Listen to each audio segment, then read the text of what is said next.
Hello everyone, I am Dr. Donald Ozello of Championship Chiropractic in Las Vegas, Nevada.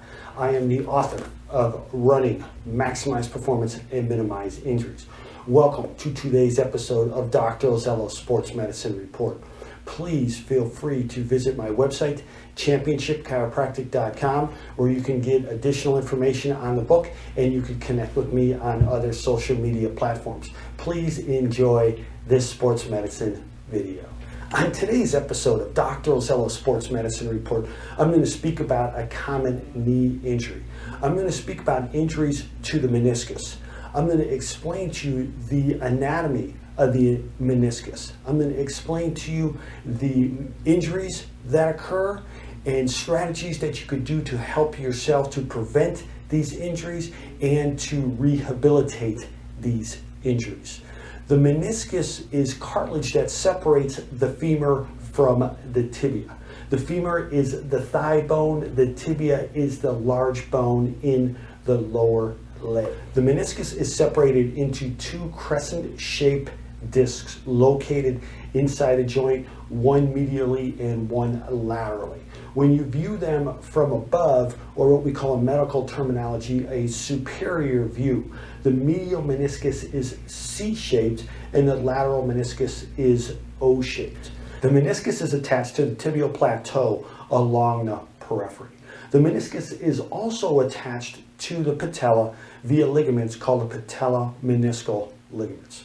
The medial collateral ligament is much less mobile inside the joint during joint motion than the lateral meniscus. The medial meniscus is also firmly attached to the joint capsule, and it is also attached to the medial collateral ligaments. When we compare that to the lateral meniscus, which is not attached to the lateral collateral ligament, and it is less firmly attached to the joint capsule. So think about that. The medial meniscus is attached to the medial collateral ligament and it's firmly attached to the joint capsule. The meniscus has several important functions. First of all, they help to absorb shock. They help to transmit weight-bearing forces. They help to basically distribute those forces. They help to facilitate nutrition. They help to provide lubrication. They also help stability in the joint, and they also help in knee joint proprioception. Proprioception is the body's awareness of where it's at in nature.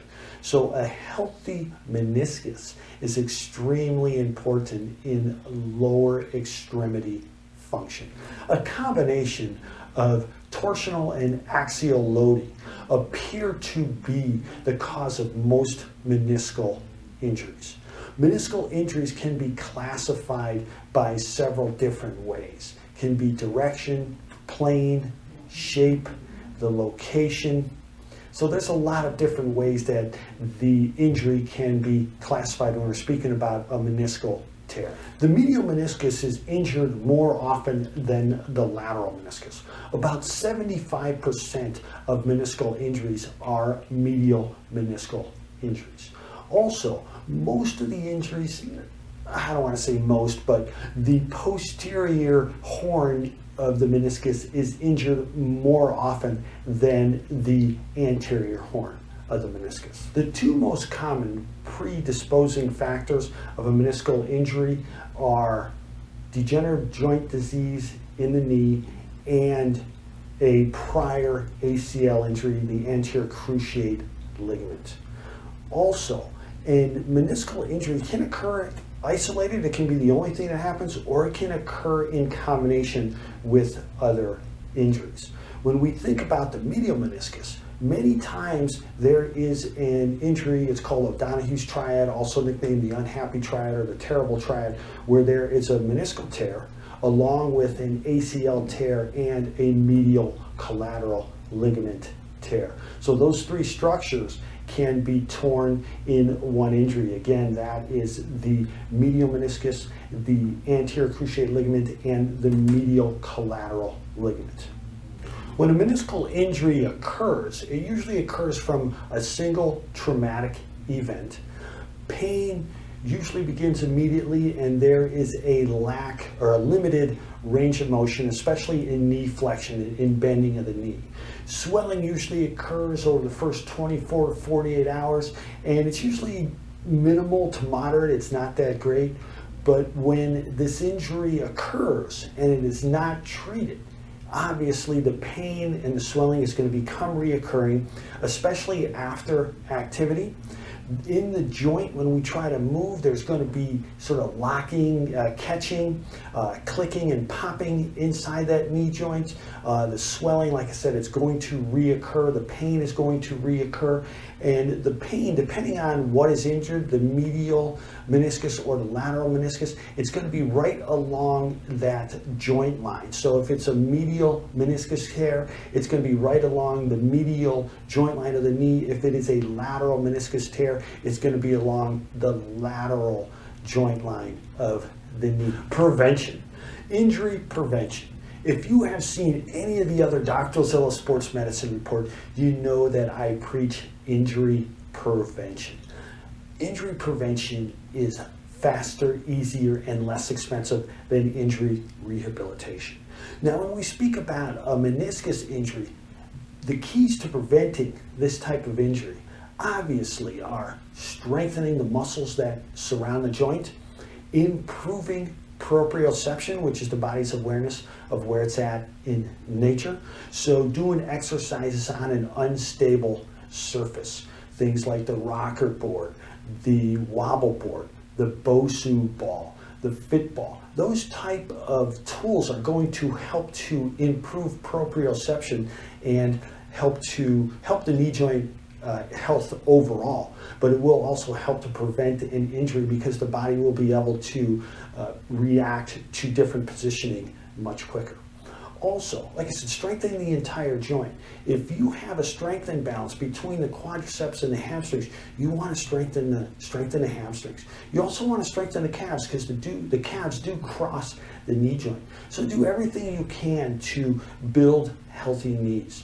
Strengthen the muscles that need to be strengthened, stretch the muscles that need to be stretched, eliminate those strength imbalances, and like I spoke about before, improve proprioception. Two other key factors when we speak about prevention of a meniscus injury are core strength and strengthening the entire kinetic chain. Core strength, I speak about this all the time. We're not trying to build abdominal muscles like a champion bodybuilder. You want to have a strong core. You want the diaphragm to be strong. You want the rectus abdominis to be strong, the transverse abdominis muscles to be strong, the obliques, the gluteal muscles, the medial thighs. You want the entire area to be strong. An extremely important muscle to make sure that it is strong is the gluteus medius muscle. The gluteus medius muscle helps to keep the pelvis level when we are standing, walking, and running.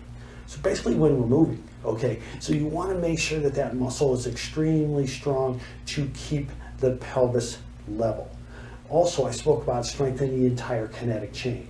When we're speaking about the lower extremity, you strengthen the entire kinetic chain from the foot all the way up. You want to make sure that you're doing foot strengthening exercises, that you're doing ankle stability exercises. If you have had an ankle injury or you have instability or weakness in one of the ankles, do some proprioceptive training where you're on the Bosu ball or you're on a rocker board or a wobble board and you're strengthening the ligaments in that area and you're improving the proprioception.